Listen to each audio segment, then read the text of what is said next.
Selamat datang kembali di Rujak Politik Channel, dan kita lihat di sini mungkin penonton semuanya bakal ngeliat suasana baru Yes, kita disponsori oleh Pertamini dan minyak saya.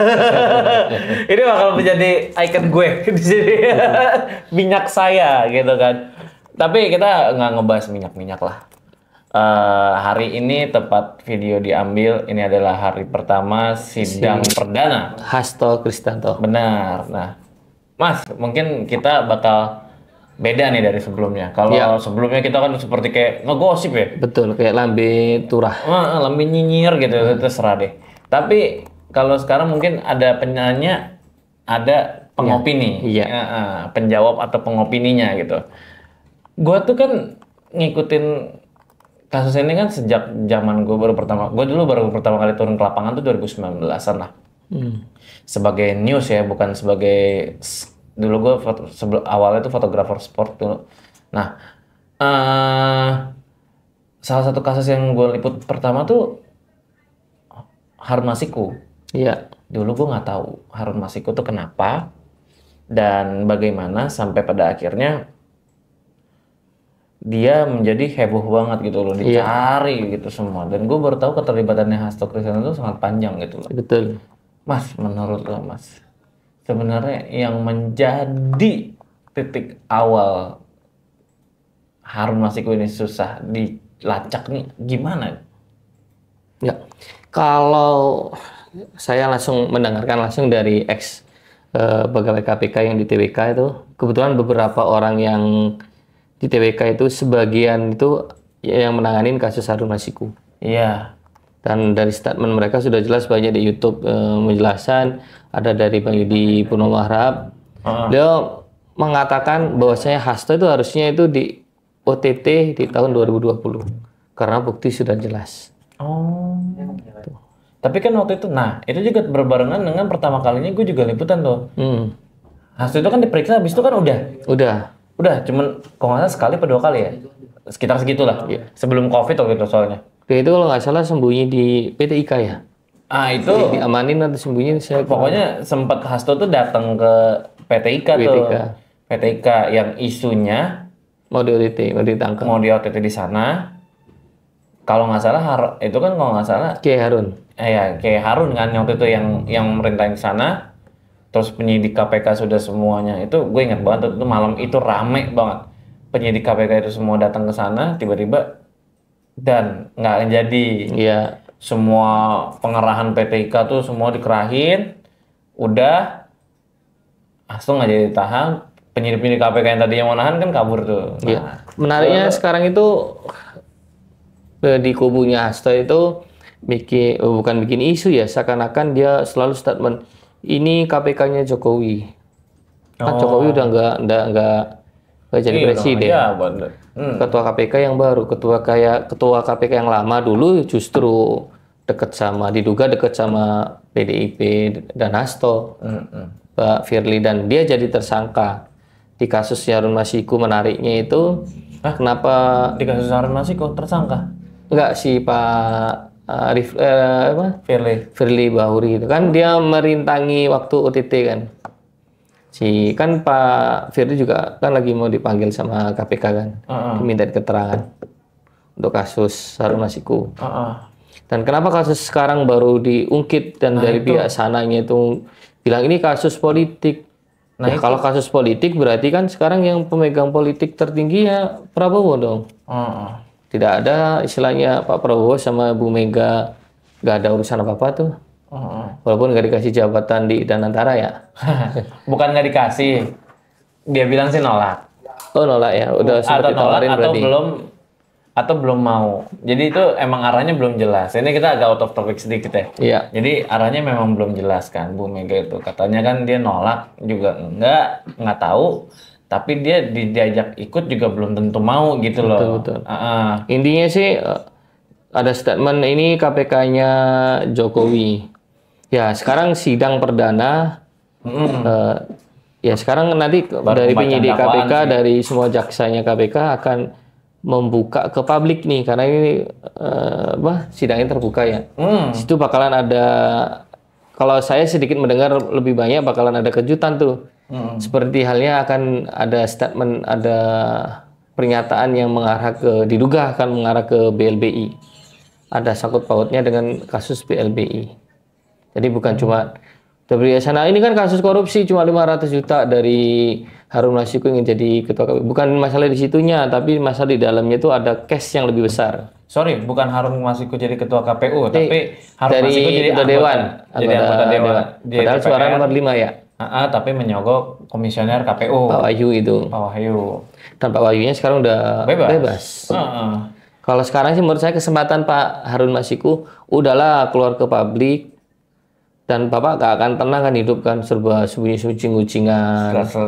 Itu yang menjadi pertanyaan gue juga, Mas.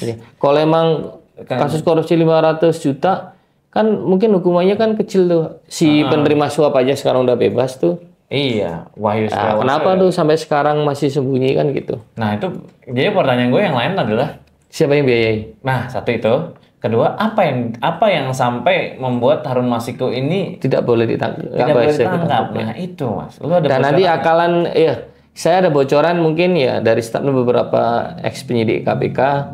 Ya nanti nih akan dibuktikan di persidangan. Kayak bukti dia suruh ngecelup, suruh nyemplungin HP-nya, situ kan dia punya bukti kan. Oke lah kalau itu teknis. Kalau itu kan teknis dia ada kabur, dari beberapa itu banyak nanti yang bakalan dikasih tapi pembuktian. mungkin sedikit kali Mas ya soal kenapa sih Harun Masiku ini sampai tidak boleh ditangkap?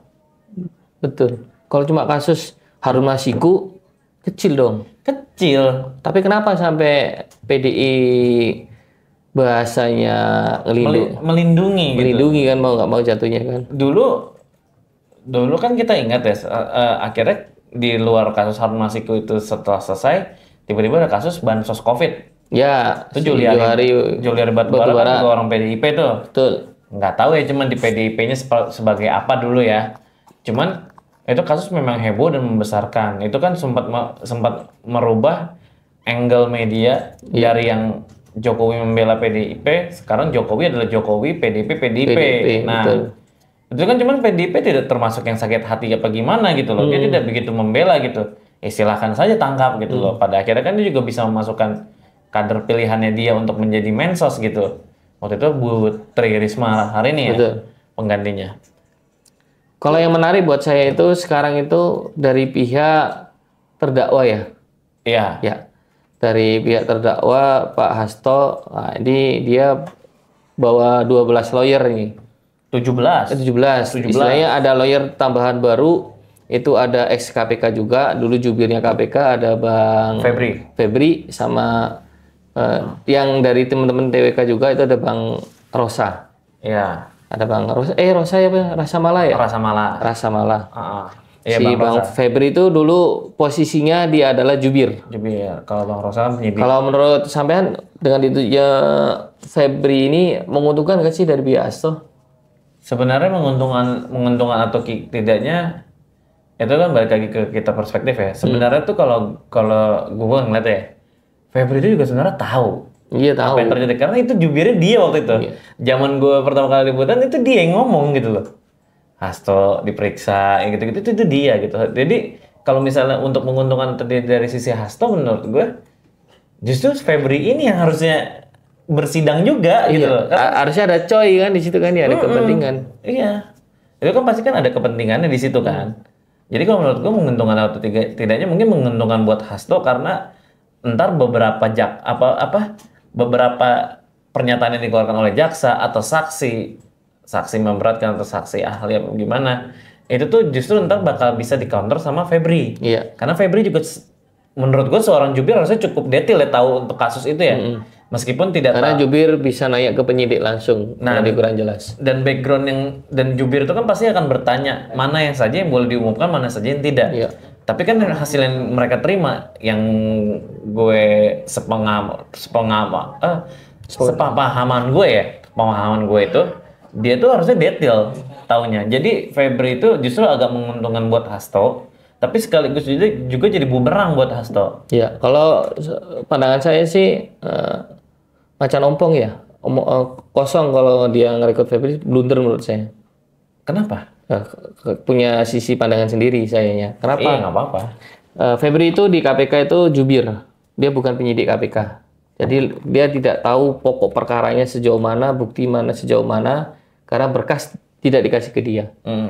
Hanya diketahui oleh sebatas pimpinan KPK, tapi detailnya tuh dipegang oleh penyidiknya langsung sama jaksa yang akan nuntut si Pak Hasto kan. Kayak statement yang kemarin mempermasalahkan masalah dia ke peradilan 2 kali, yang keduanya ditolak ya kalau nggak salah ya. Iya. Ya karena udah masuk ke berkas, sudah dilimpahin, ya udah main pembuktian ya di sidang aja. Nanti di pokok perkaranya nanti di pembuktian di situ. Ya kontra aja di situ, buktikan, punya data pembuktian ya. Namanya juga sidang kan.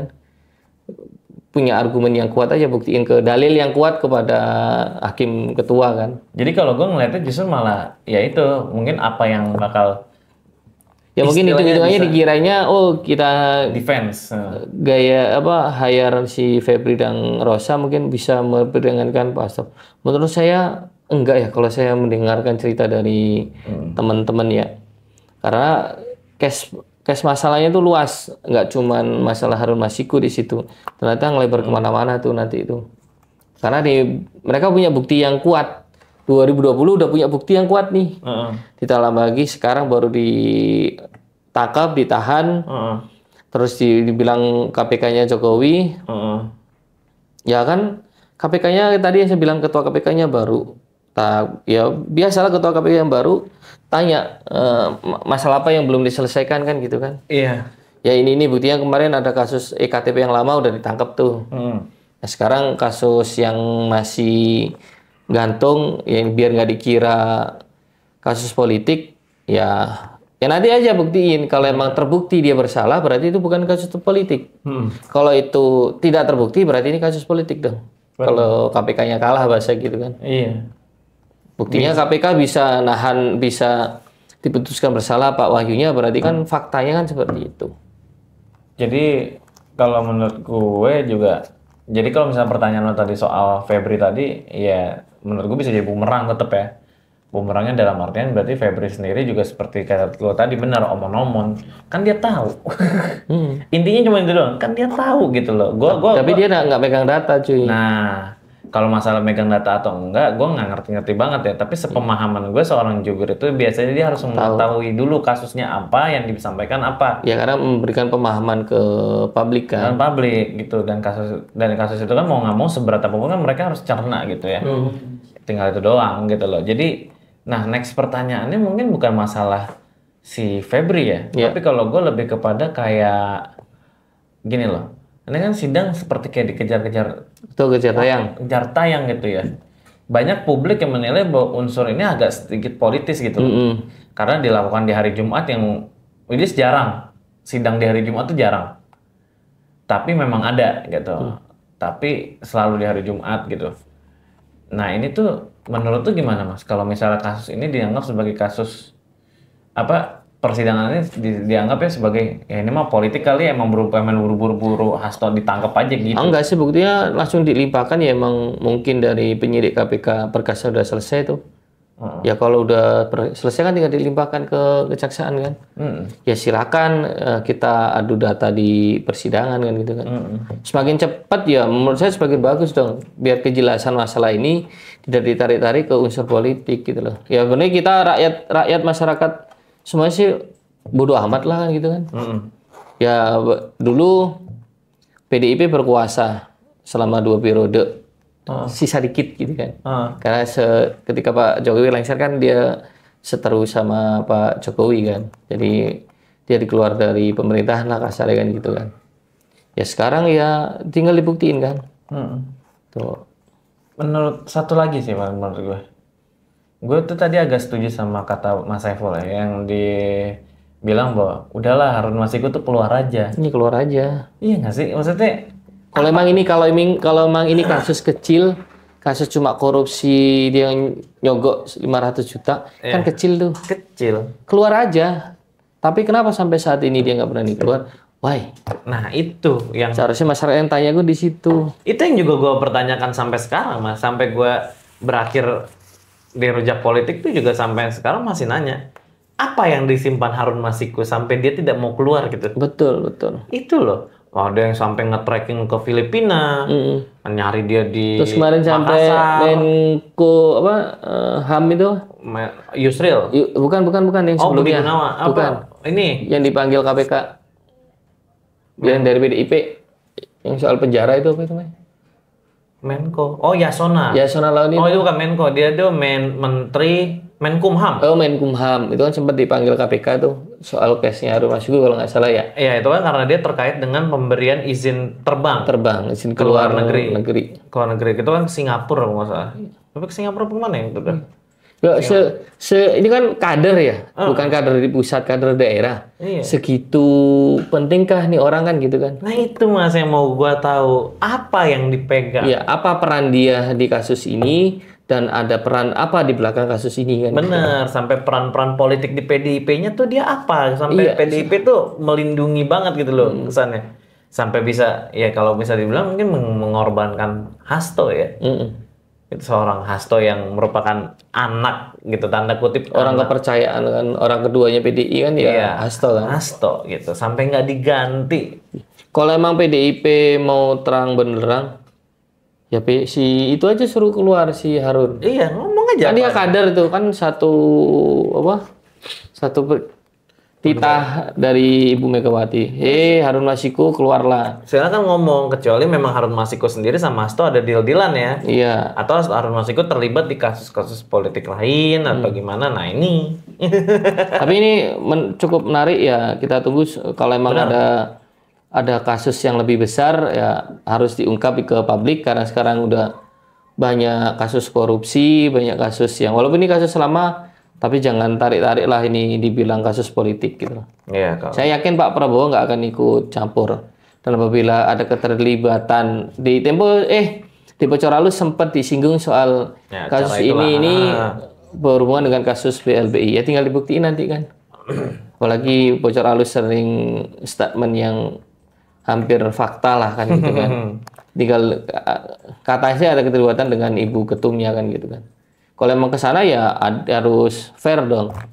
Kalau emang terlibat ya terlibat. Pak Prabowo ya nggak boleh intervensi penegak hukum kan biar ini ya sesuai rasa keadilan. Nah itu gue penasaran sebenarnya. Maksudnya ini sedikit aja ya. BLBI kan jauh ya. Jauh kasus lama itu kan. Itu kalau lama banget yang sampai terakhir Menko Polhukamnya Mahfud aja. Itu Satgas BLBI aja belum selesai. Kerjanya tuh belum selesai. Seingat gue tuh belum selesai. Belum clear lah untuk asetnya di mana aja. Nah, ini Harun Masiku sepowerful itukah? Ikut campur urusan BLBI. Itu loh, BLBI itu kasus lama yang bahkan PDI aja, mohon maaf ya dalam tanda kutip, belum sepowerful itu pada saat itu. Ini nih mesti, jadi kalau menurut gue jadi ini yang menarik ditunggu gitu loh. Kalau memang ada kaitan-kaitan dengan kasus-kasus lain, saran gue pribadi mah cuma dua, memang buktikan di sidang, atau Harun Masikunya cerita sendiri aja. Gimana kasusnya? Nah, ini momen kesempatan, momen Ramadan ya. Harun Masiku keluar ya kalau memang cuma 500 juta paling dihukum ya berapa tahun sih ntar belum dapat remisi bla bla bla gitu daripada ujung-ujungnya makin masyarakat itu makin curiga ada apa nih. Tapi kalau menurut gue kayaknya dia nggak cuma sekian tahun karena dia udah DPO kan. Iya. Nah, jadi mungkin agak berat karena kabur yang istilahnya. Ya, apapun kan intinya kan biar isu ini nggak kemana-mana gitu kan. Sebenarnya itu yang pengen yang kalau gue pribadi punya harapan kasus ini tuh jangan bergeser dari muatan korupsinya ke muatan politiknya. Lagi-lagi gitu ya. Dan dalam kasus hukum apapun lain jangan lebih dulu mendahulukan sisi politik yang meskipun memang kita tahu ini nih yang panas gitu. Ini pasti ada hubungan dengan politik nih gitu. Iya gitu cuman. Iya. Ada hubungan politik iya. Saya nggak menyangkal itu ada politiknya. Ada dong. Ada dong. Karena gitu. seharusnya kan sebelum ketika periodenya Pak Jokowi menjabat harusnya kasus ini proses dong. Iya. Ya buktinya nggak diproses. Berarti kan ada politiknya. Kenapa kita nggak menjabat PDI nggak berkuasa dan Pak Jokowi nggak berkuasa? Tiba kasus ini diproses. Itu politiknya ada. Kenapa dulu nggak diproses? Sekarang diproses. Dulunya itu politik. Kalau sekarangnya enggak, saya yakin. Iya, kalau sekarang mah taruhlah enggak gitu ya. Karena memang udah bukan dia yang berkuasa. dan kita semua tahu bahwa ternyata kasus ini memang murni hukum gitu, karena kan sampai sekarang orangnya nggak ada. KPK juga kan nggak juga berhitung kalau mereka nggak punya alat bukti, 2 alat bukti yang kuat, nggak mungkin dia mau ngambil resiko kan gitu. Apalagi ini kan bahasanya sekjen nih. Sebenarnya biasa aja sih, di KPK juga pernah nanganin ketua partai ditangkap, ditahan, ada si kasus daging gitu kan. Oh dulu. Ya dulu bahasanya kan hal ini hal kecil, hal remeh aja. Yang paling tergede kan dulu kan wakil ketua partai. Iya, terus ada bendaharanya juga ada partai. Ini sekarang sekjen. Menurut saya KPK udah biasa. Cuman kan kalau sekjen di PDIP kan setingkat wakil ketua atau ketua harian kalau di Gerindra. Udah setingkat itu gitu loh. Jadi makanya sangat krusial. Iya, kalau yang kemarin bukti kami akan bongkar, sampai sekarang nggak ada tuh, cuma gimmick-gimmick. Lebih sangat miris nanti jika sampai Pak Hasto diketok bersalah, dihukum sekian tahun dan bukti itu tidak ada statement dia perihal bawa-bawa nama Pak Jokowi, itu menurut saya sangat memalukan tuh. Yang dia ngerekam video itu nggak lanjut lagi ya? Belum, katanya channelnya bermasalah kali ya. Diturunin nggak salah ya? Videonya udah nggak ada. Udah nggak ada, videonya diturunin katanya. Videonya udah diturunin, mungkin mau bikin channel baru mungkin. Taruh di Rujak Politik ya nggak apa-apa. Avenger ntar. Tapi kita berharap banget kasus ini buru-buru kelar, karena menurut gue selama 5 tahun terakhir ngebahas Harun Masiku tuh kayak omong kosong gitu loh. Kita di sini hanya menduga, obrolan kita menduga, dan itu pandangan politik kita orang awam sih. Iya. Tapi kan kita kan disuguhkan dengan orang yang kita aja nggak pernah lihat dia yang mana gitu loh. Betul. Udahlah, kelarin gitu loh. Jadi Harun Masiku menurut gue ini kesempatan terbaik lo keluar, omongin semuanya. Kalau lo nggak ada keterlibatan dengan kasus-kasus yang lain, hanya terlibat kasus yang sudah ada faktanya Pak Wahyu ini ditahan, maka keluarlah. Kalau lo nggak keluar dari menyerahkan diri, maka ada kasus besar. Terserah mau semua lawyernya berstatement ini politik, ini KPK-nya Jokowi, terserah. Iya. Intinya ketika presiden tidak berkuasa, dia tidak punya kekuatan apapun. Itu. Sekarang kekuatan semuanya ada di Pak Prabowo Subianto. Atau ternyata Harun Masiku itu tidak ada? Iya. Kalau meninggal menurut saya enggak. Oh. Enggak. Kecuali saksi bisa kemungkinan dibunuh dan meninggal, itu bisa kalau saksi. Tapi kalau tersangka? Ini kan tersangka, nggak mungkin. Pasti dikejar dong ya? Pasti dikejar dong. Kalau saksi bisa jadi ya, ini saksi memberatkan atau apa. Kalau saksi mungkin, tapi kan dia statusnya bukan saksi. Tersangka? Tersangka. Sangka. DPO buronan nggak mungkin kalau dibunuh kan? Nggak mungkin. Dibunuh orang PDIP-nya? Nggak mungkin juga. Buktinya, masalahnya dia nyuap 500 juta, set. Dari 2020 sampai 2025 ada 5 tahun tuh. Dan dia sama 5 tahun kerja di mana? Ojek online. Dan untuk mencukupi dia hidup. Atau ternyata ngewarung. Siapa yang ngasih duit kebutuhan dia hidup, itu perlu dikejar juga tuh Pak KPK. Iya, itu tuh tugas Garo KPK adalah mengintai atau mengungkap siapa gitu. di balik yang biayain itu hidup. Kadang-kadang itu di luar negeri, wah gede banget tuh biaya hidupnya. Gila. Gak mungkin dia nggak jalan-jalan, nggak keluar, walaupun dia mau operasi kayak mau potong rambut, mau apa kayak. Nggak mungkin nggak kelihatan dia. Semua intinya sih, semua perbuatan buruk korupsi itu pasti diketahui. Iya. Kalau sekarang belum waktunya kan, itu dong. Simpelnya gitu. Sip, itu pesan terakhir kita dari Rujak Politik ya. Maksudnya saksikan video-video kita yang lain di Rujak Politik Channel. Dadah. Terima kasih.